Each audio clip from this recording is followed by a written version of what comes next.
Hello, welcome back to the Cloman channel, and welcome back to another very epic Sicky Litty installment of the Tube Review. Yes, can you believe it? I can't. Well, I can because I'm making it right now. As you may have already known, I've mentioned about changing up the Tube Review a little bit, just in terms of what we're reviewing. Instead of reviewing like recent releases and just stuff like that, I just kind of want to talk about anything, any kind of film or show. I just have things to talk about, or things to say, or thoughts on, or musings, etc, etc, etc, etc. Oh boy. And in today's review, in today's Tube Review, I want to introduce you to a film that I watched. And that film is called, quite simply, Freds. It's hard to say that with a Scottish accent. Freds. Yeah. This was a film that I've never heard of before. Long story short, I discovered this film on YouTube through a YouTuber I watched called Fascinating Horror. He's really, really good. He just hit 1 million subs a little while ago, which is very epic. He just talks about like disasters and stuff, you know, planes crashing, etc. And he does these YouTube shorts where he talks about little things, I guess, and one of them was simply titled "The Scariest Film Ever Made." Right? And you know, you hear the word, or you hear the phrase "scariest film ever made," and typically, at least in my mind, it's never the case. You know, I like horror. Like I've said before, horror is like my favourite genre of film anyway, and honestly, there's not a lot of horror films I've watched that have genuinely frightened me or freaked me out. There's absolutely unequivocally some examples of films that freaked me out that I can't name right now, but you know, when you hear the phrase "scariest film ever made," you know, you typically think of films like The Exorcist or something, because a lot of people have called it that, or fucking Paranormal Activity or some bullshit, Blair Witch Project maybe, and then you watch them and it's like, yeah, they're really good and really well crafted and freaky, but they're not the scariest, you know. But when I saw this, I saw a single image, and it was a mushroom cloud over a city, and I didn't recognise it. So I watched the little video, and it piqued my interest, and I couldn't find it anywhere. Make a short story even shorter, in case it gets longer, I found a heavily edited version of the film on YouTube. I think that the normal film's about 1 hour 40. It's not a very long film.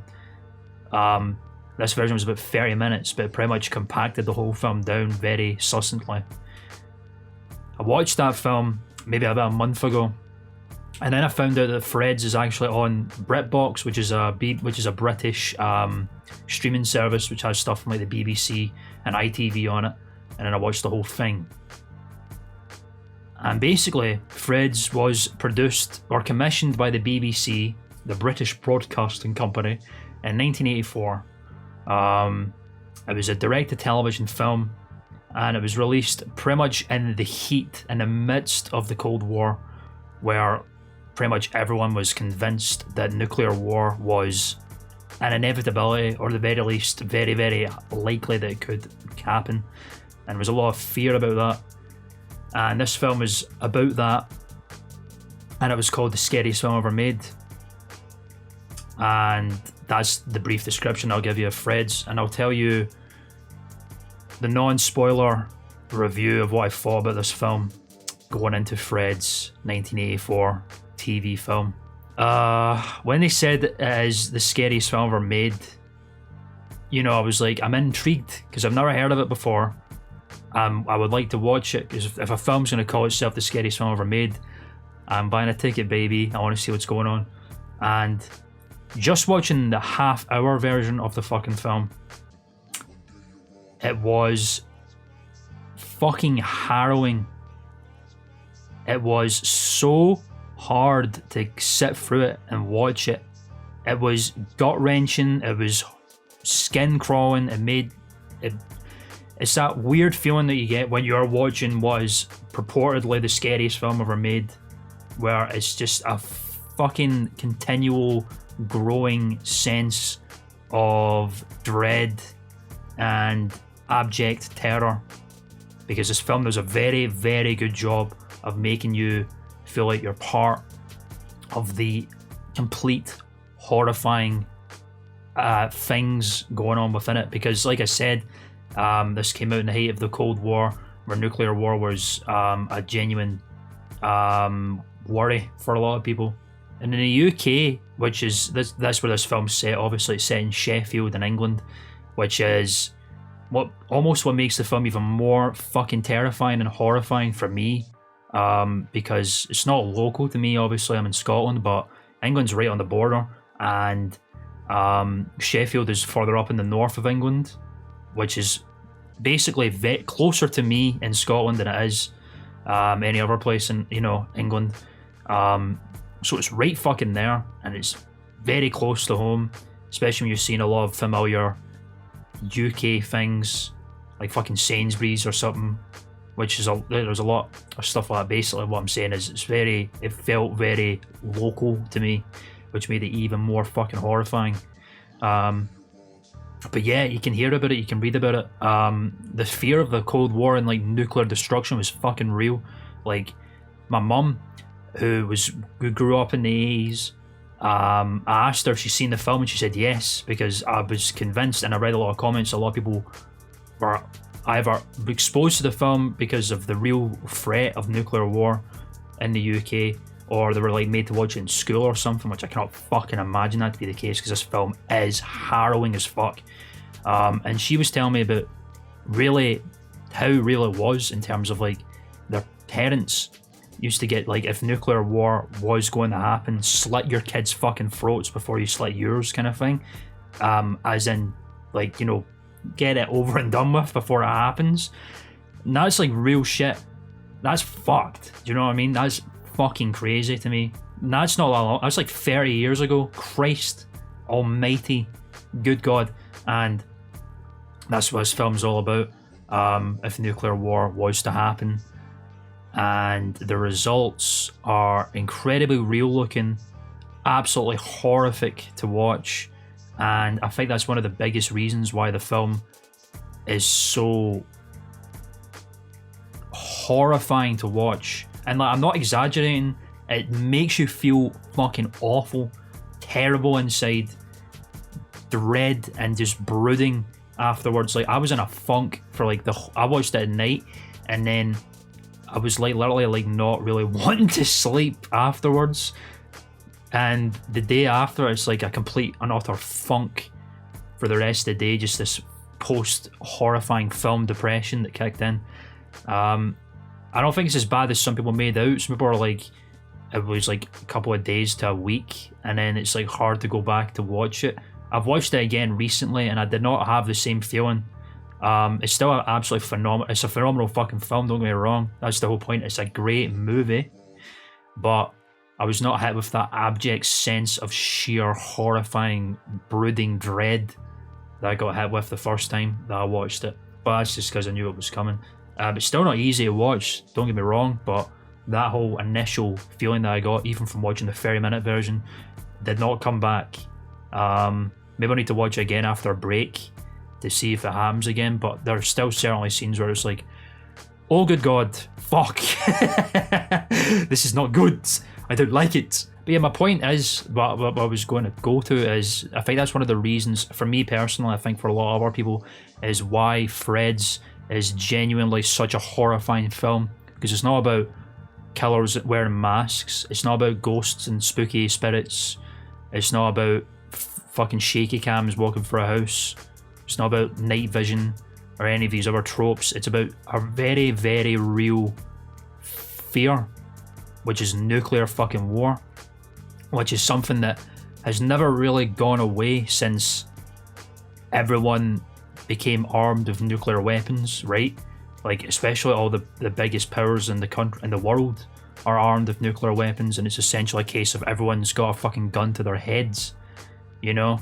It's like a scene from fucking Pirates of the Caribbean where everyone's pointing a gun at each other, except they're nuclear fucking warheads, right? And are, instead of individual people, it's entire fucking countries. and it's fucking scary to think that they exist, and it's fucking terrifying to think that there's been many points where it's genuinely come close and the fear was absolutely real. I think people have been dulled a little bit now because it's been so often where this happens, but you know, they still exist and they can still absolutely change the face of the world and essentially reality as we know it, unequivocally, irreparably, forever. And that's kind of what Threads is all about, and it is a fucking harrowing experience to sit through. There's been many warnings about it, and there's a reason why they call it the scariest film ever made. And I think, honestly, yes, fair enough. If you're going to take that claim, that's fair. I can't think of another film that's made me feel the way I felt when I was watching Threads. And for a fucking direct-to-TV film exclusively for the UK in 1984 with a shoestring budget, I think it was like £25,000 was the budget, which is fuck all.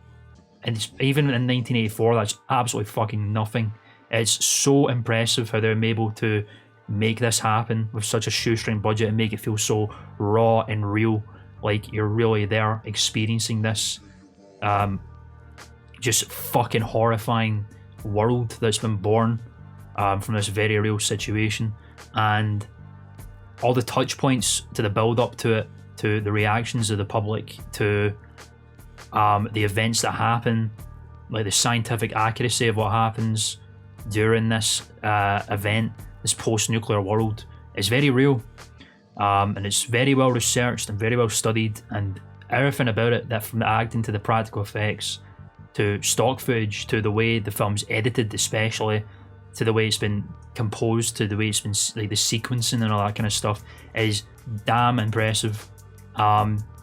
It's a very, very fucking important film, I think, because of the subject matter and the way it tackles it, and it is fucking brutal. If you have a weak constitution, I'd be very fucking careful if you're watching it, because it could really put you in a goddamn funk and also potentially make you terrified of nuclear weapons forever, because they're real.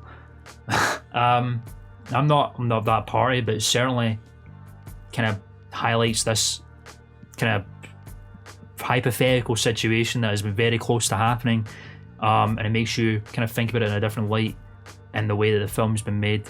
And for a film that's like going to be coming up for, in a year, it's going to be 40 years old, it is very fucking impressive. And that's my spoiler-free review. Fucking hell. Yeah, it was a lot. It's a lot to unpack. But I mean, all that will carry over into the spoilerific review, because with the spoilerific review, I kind of just want to more talk about how the film's edited and the practical effect work and how they utilise such a tiny-ass budget, really.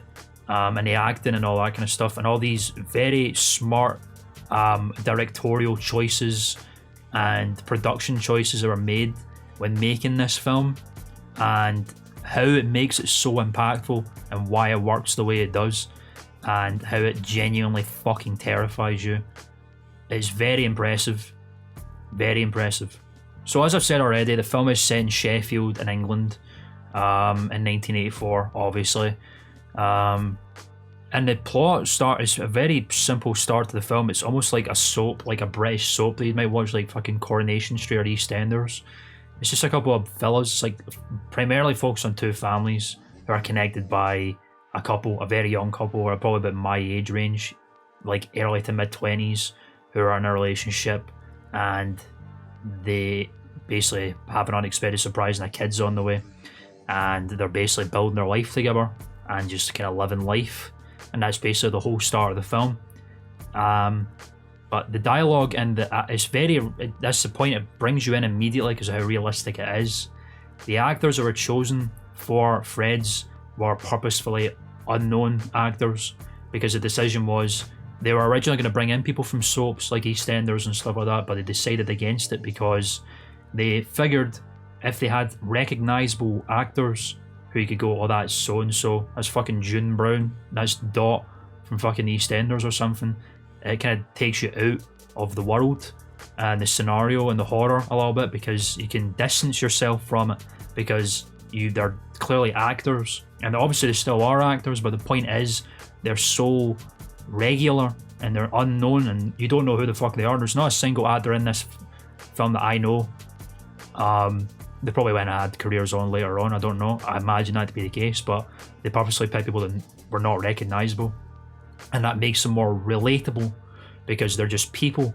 They're not actors. They're not recognisable actors in a role. They're just fellas, dudes and dudettes kicking it about, and as a result, and they're all very well acted as well because it's just act like people, especially in a place like Sheffield where it's like much more of a heavier kind of country English accent, kind of like Liverpool, Manchester kind of sound. I don't know, to me it kind of makes it sound a bit more friendly, you know what I'm saying? You know, no offence to the London accent or anything, but it just sounds more friendly and relatable, maybe because I'm from Scotland and they're more closer to the border to me than the rest of England is. But I don't know, I think that worked a lot for it. I mean, the reason why they picked Sheffield for the film is because it would be a primary nuclear target because it's a big industrial town. It's very directly located near some like major military places, names of which escape me at the moment. But realistically, yeah, it would be a prime target, which is why it's filmed there. But it also helps is because of the accent and the way that the people have been portrayed. They're just regular old people living their lives out. Very, very well done. These two families are great. And that all goes to fuck as soon as the bombs drop. Literally, it's so fucked. There's a nice little plot. Families getting together, meeting each other for the first time, babies on the way. Guy even cheats on the woman before their wedding. You know, last night as a single lad, hey, you know, making bad choices and stuff, but human choices. And then as soon as that bomb drops, we don't see a lot of them because you can just assume they're fucking dead. Some of them survive, grievously fucking injured. You get to see it in horrific detail. They're in their little shelters. There's fucking everything is destroyed. 3rd degree burns everywhere. For these people that were just living their lives and it's all gone. It's ripped away. That whole first half of the film is fucking wiped, man. Doesn't even matter. That whole plot with the family is just immediately fucking gone, bruh. And it's just scattered everywhere, chaotic, people just surviving, which is a very well done narrative through line considering how a nuclear fucking event would happen. Chaos, and that's what happens to the plot. It's nice normal family living, nuclear family kind of shit, and it's gone as soon as the fucking bombs drop. It's just chaotic survival and horror afterwards. Very genius. And that's another part to do with the people in this film, and that's one of the things that is the most scarily relatable now because of the way this film builds up and the way it's edited. Every day that passes, it's kind of like you know, The Shining, where it cuts and it's like boom, Monday, and this one it cuts to black and it's like a big typewriter. It's like Thursday, March something 1984, and it keeps passing on like that. It's very abrasive, the loud typing, the way the text pops up, it's very clinical in its way. It's like, because the whole film, I should say as well, is portrayed like a documentary. It's got a narrator that talks about the events of and what's going to happen, like when the temperature drops because of the nuclear winter, spreading of the disease and all that kind of stuff. And it's a very impartial, deep English dude, and it makes it feel like an impartial documentary and very clinical as well. And the way the film's edited in this text format works as well, because the text pops up and it's like telling you about what's going on and what happens at this time when the bomb drops. 10 a.m. communications are in chaos, no one knows what to do, blah blah. Death toll estimates at 2.5 to 9 million and all that shit. God fucking damn, it's so goddamn effective. I'm gonna be all over the place this film because there's a lot to fucking say. It's really fucking well done. But yeah, in between all this, because it's going for the passing days, the build up to this nuclear war is a heated exchange, obviously, between America and the Soviet Union over a coup that's going on in Iran, I think, or at least somewhere in the Middle East anyway. It's a Middle Eastern coup going on, which is being backed by the Soviets that the Americans are trying to, you know, stop. and it's basically getting more and more tense, and the radio covers it every day, very impartially. You know, there's threats of fighting, threats against each other, and then it eventually evolves to an exchange. There's a nuclear warhead involved. The UK are backing America, obviously, and then East Germany, you know, when East and West Germany was a thing, are backing Soviets, and it gets more and more crazy. And then at some point, the people do acknowledge this is happening, and are like, what do you make of that? Isn't that kind of scary? And the general consensus is there's not we can do about it. Nout, you know, that's what they say. There's nothing we can do about it. The only thing we could do is keep going. And if it does happen, I hope to be at the fucking ground zero, pissed out my fucking head, which is fucking terrifying to think about, because it's still something that's very relevant today. What can we do about it? We can do fucking nothing about it as civilians and just dudes. We're fucking pawns. We're little chess pieces in this massive overarching game, and we're not even fucking pawns, bro. We're just debris on the fucking chessboard. We shouldn't even fucking be there, and we will get wiped away as soon as the checkmate happens. You know what I mean? And we literally can't do fucking anything about it. We're just kind of here. Well, they're just like the people in the film. They're just kind of there, living while all this shit's going on. And yeah, there is nothing they can fucking do about it, which is fucked. So they kind of, and as we do still, some of this incredibly relevant now when bad news is kicking it, and there's always, you know, fear mongering in the news and stuff. It kind of just leaves people in this weird kind of blissful, ignorant kind of state of mind, where it's like, because the long and short of it is we cannot do anything about it. If there was a big build-up and nuclear tensions were occurring, we can't do anything about it. We as civilians, we can't do fucking anything. Like, you can't. And as this build up to, as the kind of tensions build throughout the film, and you constantly overhear the news of like this coup rising up through the radio and television in the background, usually, of course. Basically, it does happen, like, yeah, emergency powers get passed on. Peacetime is basically not in effect anymore. The government are taking fuel for essential vehicles. Roads are closed off only for essential vehicles. There's shortages everywhere. Prices are going up. It's just kind of happening.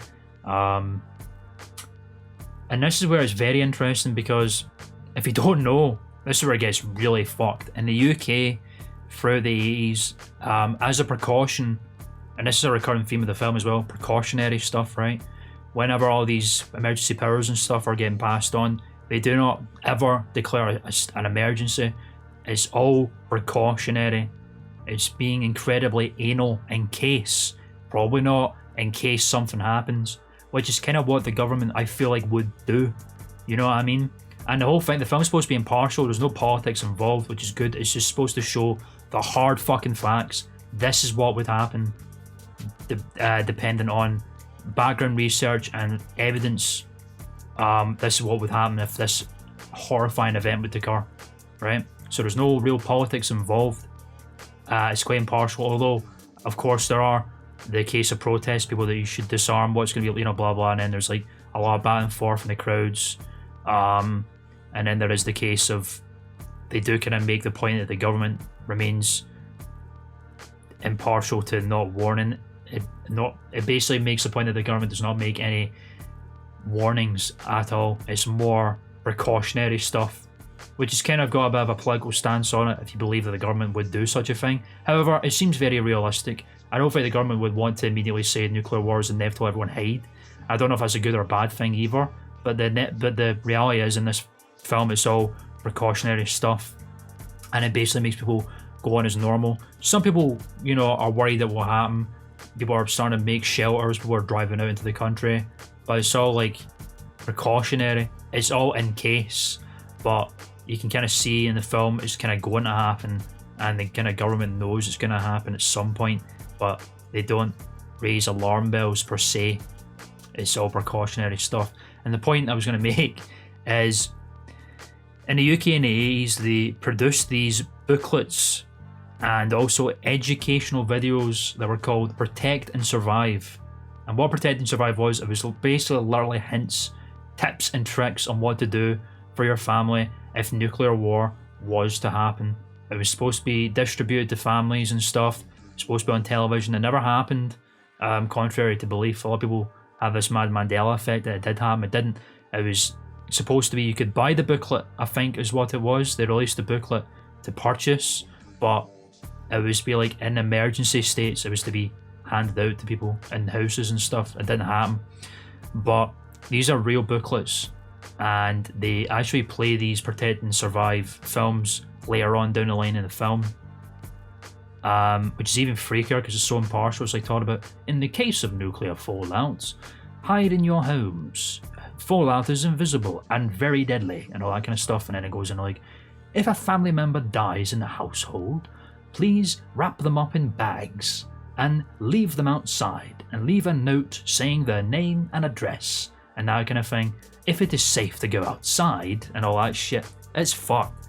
And because this is the thing as well, it highlights just how fucking naive the government is at this point in time, because these booklets are real and you can read them. There's like PDFs online, and like tips are in these booklets are highlighted in the film, and it happens, like how to build a shelter if you don't have a fucking basement. And it's like, take these doors, cut your doors down and put them against the wall at an angle to make a roof, cover them with fucking sandbags and mattresses and shit, and stay under it for 14 days. That's literally what they fucking told you to do in case a nuke dropped. They do it in the film, it's in the books, these were written. Fucking hell, it just kind of shows the naivety of this, what would happen, right? And it adds even more credence to the fact that this is all based on real publications that were sold in bookstores, and you can read the PDFs online. I might leave a link just to, you can have a little read of it. It's like 15 pages, but man, it's a fucking trip to read. It's just like, this is kind of fried that this is real, and this was like written in case, and it was going to be handed out to households. I don't know if it was just like made people feel better, but it's like, man, put some fucking doors on your roof as slant. You can feel the dread coming in when you know that these innocent people are going to suffer massively, which they do a lot. And that's where this shoestring budget comes in as well, because how do you accurately portray, like, you know, the third degree burns, the bodies, the bricks and mortar, all the fucking horrifying things that happen through a £23,000 budget. Is it that much? £400,000 budget, so a little bit more, but still not a lot. Not even $500,000, and $1 million wouldn't even be a lot for a fucking budget. They do it very succinctly, and it basically all works via editing and the way they shoot the film. As I've said, the editing is fantastic. The sound design is really great, especially when the nukes start to drop. It's just constant barrage of buildings being blown up, whether it's stock footage or whatever, and just the sound of like howling wind, of like the blast coming through, just everything shattering, screaming, shouting, the constant cuts to the of the text popping up, giving you estimates of people, death tolls and stuff, and it's just, it fucking throws the shit at you so fast. It does not leave you a lot of room to breathe at all. It's insane. And also the practical effects and makeup, like, I think it's like they literally used like ketchup and Rice Krispies, which is like a cereal, which is like little crispy fucking bullshit. It's like Cocoa Pops, but not chocolate. And they just use that as makeup to portray third degree burns, blood and bruises, and like, you know, just like any kind of injury at all. And it's very incredibly effective, and they leave a lot to the imagination. They don't show you a lot, they just suggest, which is arguably more horrifying, because you kind of make up what could have possibly happened in your head. And there's a lot of that. Like, there's either one scene that I think people consider to be like one of the most horrific and harrowing to watch is the scene which is like, I think a week or like 2 weeks after the attack, where survivors go to a local hospital in fucking droves, blood, bandages, just fucking misery everywhere. And it's kind of just showing you that they can, the hospital, the NHS, the nurses, the doctors can't do fucking anything. And the narrator says, like, you know, without drugs or electricity or anything, a doctor cannot practice his skill, and they're therefore about as well equipped as the nearest survivor, which is fucked. But you get to see all these injuries, you get to see the suggestion angle of like how the camera's shot. I think there's a scene where a guy has to get amputated, there's no drugs, you just see his face and the sounds and the screams, and he's been like given something to bite onto, and it's just all shots like that. A lot of screaming, a lot of chaos, a lot of unrest, a lot of suffering and pain, and it's all left to the imagination. They show you just enough, but not too much, to fit with the budget, so they don't have to, and just to leave that image in your mind to allow it to percolate, and it kind of comes to you yourself, which is I could say argue that it's more horrifying that way, because they could make the risk of showing you and it doesn't look that good, but you can get the idea of what's happening. That guy's arm's getting chopped off. That must be fucked. What does that look like? Oh no, I'm thinking about it. That kind of thing. But yeah, like all that, just the way the film's shot kind of effectively gives this to you and makes you feel like you're part of the whole thing. And then also the research that's gone into it, like a lot of it was by like scientists like Carl Sagan and stuff like that. What could happen in the event of a nuclear aftermath and all that kind of stuff. What could happen if the bombs dropped, all that kind of thing. And you're basically led through everything that fucking happens in that way. In terms of the approximate estimate death toll of a certain place with the amount of megatons of nukes that are dropped. You know, just complete, total, utter societal collapse. Fighting for survival. The outbreaks of other diseases, so not just like radiation poisoning, but just from like mass starvation and like bodies everywhere, because like the whole point is like services can't come out because of the fallout and the structural damage. Fires are left uncontrolled, bodies are left unburied, rats are everywhere, cholera and dysentery breaking out fucking everywhere, on top of the mass suffering of third-degree burns and untreated injuries that cannot be treated because there's nothing to treat them with, and obviously mass exposure of fallout and just slowly dying, throwing up constantly and just fucking dying a lot. You get to see all of that happen. Even the event of what was called the nuclear winter, where like when certain and a lot of people said it couldn't happen, but it's more like very specific events and factors have to attribute to whether a nuclear winter happens or not. And it just so happens that Fred's has all of these, where it's like it needs to be like a certain season, a colder season. Like this film takes place at the beginning of spring, and then the amount of debris that's caused by the explosion. So basically what happens is, or what's purported to happen, what's theorized to happen, is the sheer amount of debris and dust that gets blasted into the air due to nuclear fallout, which would be helped by wind and all that, would basically effectively block out the fucking sun because of the amount of debris that's in the sky. We're talking like millions and millions of tons of debris and soot and dust. Block out the sun for a very, very extended period of time. And because of the certain season, spring, it gets, and the narrator says it very effectively, he goes, it starts to get dark, it starts to get cold, and it fucking does. So on top of all this abject suffering, disease, injury, trauma, isolation, societal collapse, people are fucking freezing to death as well due to the lack of sun, and temperatures drop like fucking freezing and stuff like that. And even when good things start to happen, like the sky, the dust dissipating and the sun appearing, no, it's not very good actually, because the radiation and the damage to the ozone layer basically rips a hole into it, which exposes everyone to ultraviolet rays from the sun, which gives people higher risks of cataracts, blindness, and fucking cancer, on top of the cancers they may be getting from radiation poisoning and stuff like that.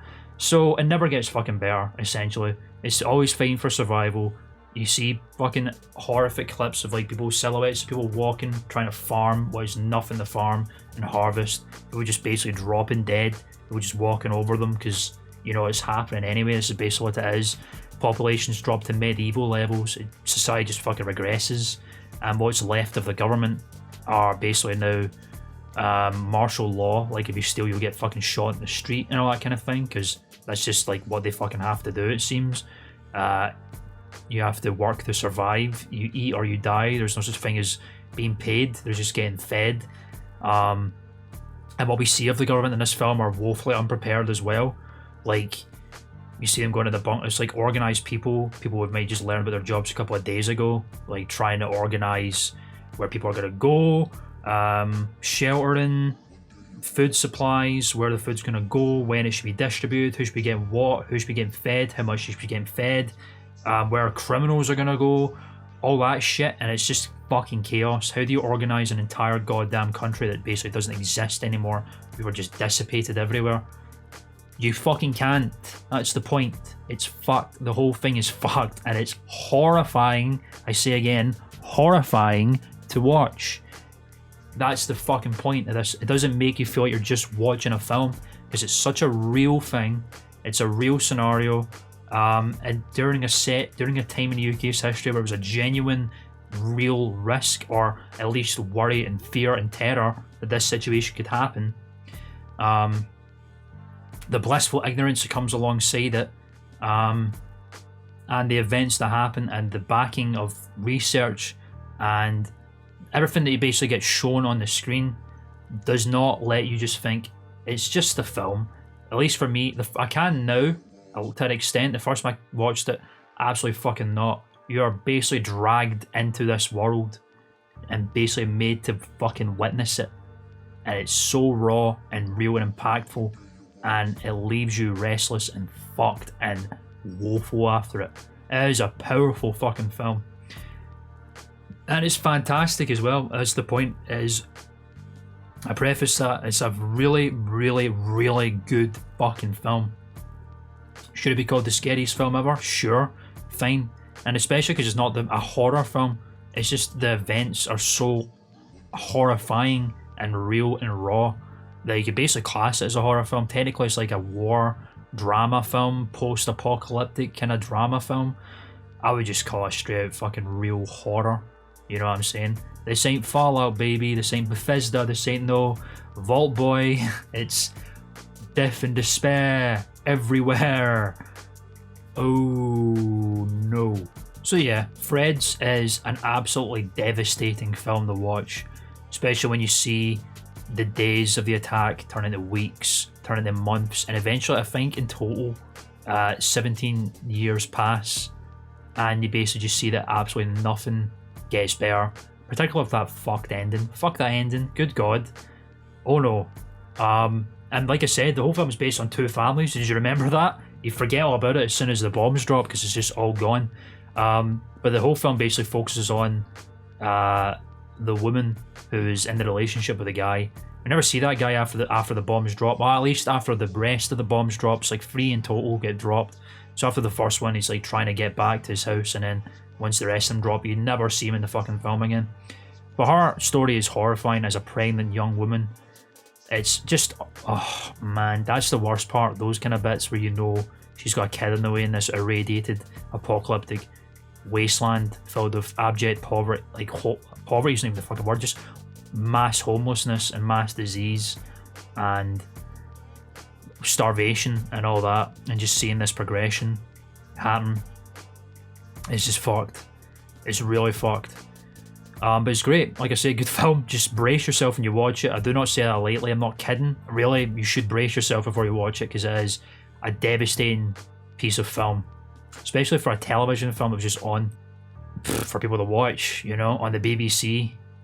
But like at the time it was like, and I would still say, yeah, it's a very important piece of media, because it's talking about like real shit, you know, and the complacency that comes towards what could happen. And it's just like, what good will come of this scenario where this needs to happen, where we need to nuke each other? There is no outcome. There's no winners at that event. There's just everyone fucking loses. The world loses at that point. And then we're just left with nothing. Fucking nothing.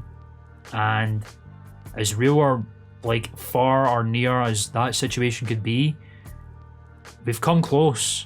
And the fact this film's nearly 4 years old and it's still relevant to this day because of the events that happen and the build up to it is kind of scary, kind of terrifying. And I can't stress that enough. It's a very, very hard-hitting, devastating, horrifying, harrowing piece of film. And a very, very important piece of film. And a fucking amazing film. to put it that way. And I think that's all I'm going to say about Fred's.